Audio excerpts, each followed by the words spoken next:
Do you guys know what Little Red Riding Hood is about? No. What? Well, listen up, and I'll tell you.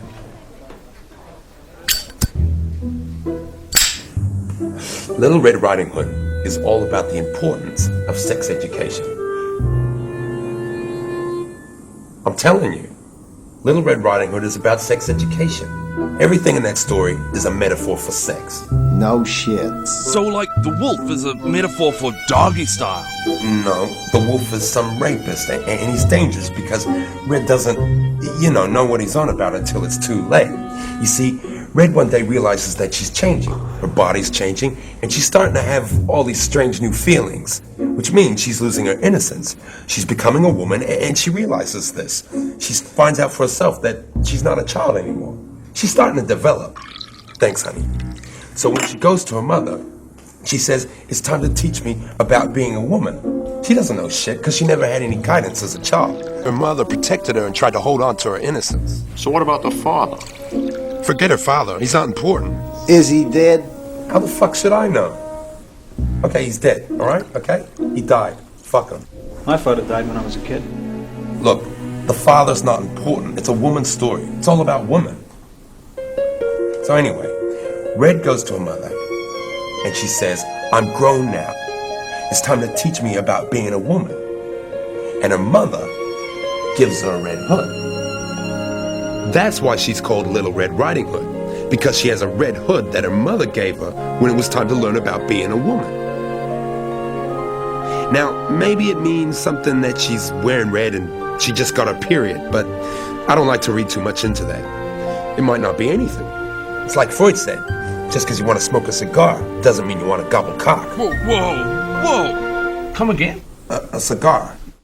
Some people think it's like a dick symbol, but at the same time, it's just a smoke. You're saying every time I light up this Havana, I'm really thinking about smoking dick. No, I'm not saying that. You're saying because I like a cigar, I'm some kind of faggot? No, that's not what I'm saying. Because it sounds like that's what you're saying. You didn't say that. Look, all I'm saying is that some people read too much into a story like this, and I don't want to be one of those people. Whoa, so because I like a cigar, some other peoples will think I'm a faggot. No, I'm not. I didn't say that. You didn't say that. Don't turn this into something that it's not. One thing I don't get, if cigars are about gobbling cock, why don't you see chicks smoking them? He just said it's not about that. Maybe chicks don't like sucking dick as much as you think they do. No, because my girlfriend gobbles cock like it's going out of style. Trust me, I'm married and I haven't had skull since Clinton was in office. What, you don't ever get your joint sucked? She don't like it. I'm lucky I get laid at all. Well, why do you take that from her? Because she's my wife, man. I couldn't take that from no woman. I mean, if I'm going to bring something to a relationship, she should bring something to the relationship. Why don't you go somewhere else for it? Because she's my wife, and I love my fucking wife, alright? He loves his fucking wife.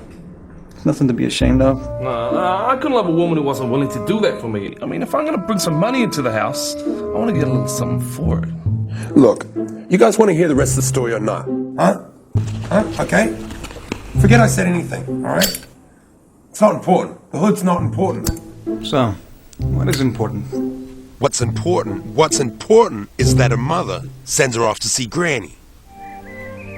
She sends Little Red off to see the wise woman in the woods, learn the secrets of womanhood. So once again, she's neglecting the duties of a parent. You know why she does that? Because she's an unfit mother. Maybe she's embarrassed. My mother gets that way. So she's embarrassed. But if she just sat Red down and told her the facts of life, none of this shit would have happened to her. But she neglects the duties of a parent and sends her little girl off to see the wise woman to find out what it's all about. But she does one thing, which is before Red goes off, she gives her this one piece of advice. She tells her to stay on the path. She's got to stay on the path.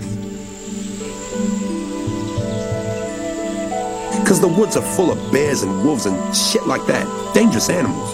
But they won't bother her if she stays on the path.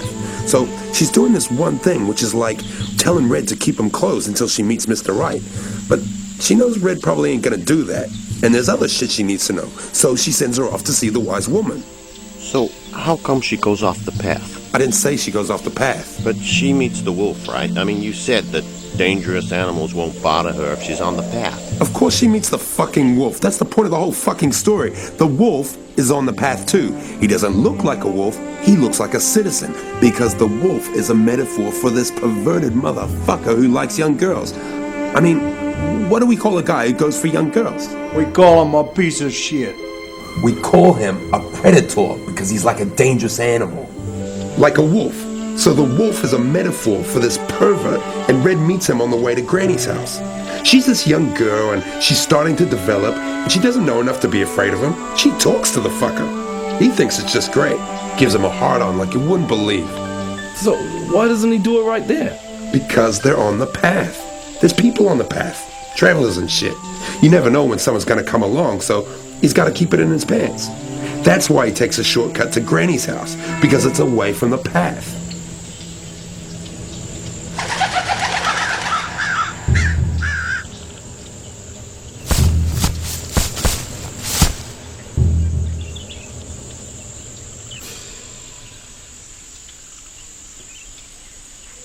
Wait a minute. How does the wolf know where Granny's house is? It doesn't matter how he knows where Granny's house is. Maybe Red told him. She doesn't know any better. The point is that he goes to Granny's house and he eats her. Because he doesn't want Red to learn about being a woman. He doesn't want her to know shit. That's what he's all about. So he eats Granny and he puts on her clothes. Now, I know she don't know shit, but you'd think that Red could tell a difference between Granny and a wolf. Look, the wolf is a metaphor. It's all a metaphor. It doesn't have to make perfect sense.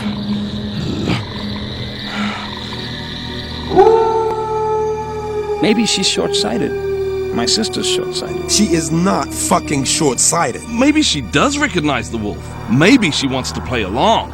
Why would she do that? Maybe she's like, you know, kinky. Look, she's the fucking personification of innocence. She is not kinky, alright? Now where the hell was I? Oh yeah, so the wolf races ahead to Granny's and gets in her bed, like he's sick. In comes Red, and the first thing he tells her is to go warm herself by the fire. And then when he's sure he's got her where he wants her, he tells her to take off her clothes. And she still doesn't think anything's wrong? She doesn't know shit. And she thinks he's a granny, so no, she doesn't think anything's wrong. Are you sure she's not kinky? Will you shut up about the kinky? It's not that kind of story, alright? Jeez. So anyways, Red takes off her clothes, and the wolf says, put them in the fire, because you won't need them anymore. You know, granted she's young, but I'm starting to think there's something seriously wrong with this gal. You never heard this story before? Sure, I heard it before. But I never heard the part about Little Red Riding Hood throwing her fucking clothes in the fucking fire. Look, she knows something's screwy. She's starting to sense something, but she's not sure of anything. I mean, maybe this is just the next step. So she does what he says. And then he tells her, come and get in a bed beside me, and Granny will show you a secret. So she gets under the covers with him. She climbs right into bed with this freak because no one ever told her anything about sex. And she doesn't know this guy's a rapist.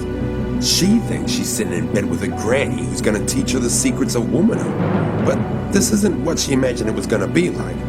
So she says, Granny, what big eyes you have. And he says, the better to see you with. Because now she's bare ass in bed with him. Yeah, and then she says, I forget what she says, but he says the better to, yeah. And then she says, what big teeth you have. And that, my friends, is when the shit hits the fan.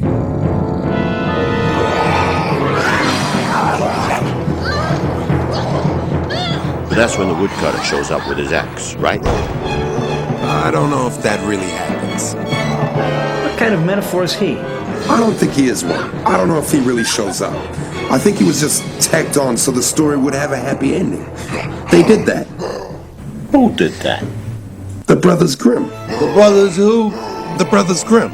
You know, guys who wrote all these stories down. They gave the stories happy endings for the kids. Like Snow White. The way the story used to go, Prince Charming comes across Snow White lying in her coffin in the woods, and he doesn't kiss her on the cheek. He fucks her. Even though everyone thinks she's dead? Yeah, even though everyone thinks she's dead.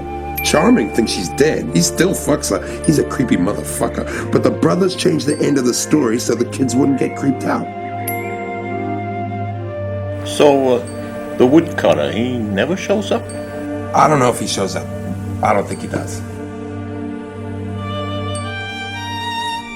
Little Red Riding Hood is all about the importance of sex education.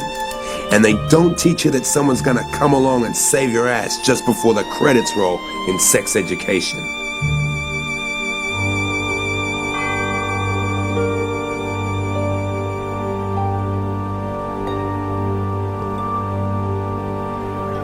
It's time for us to go.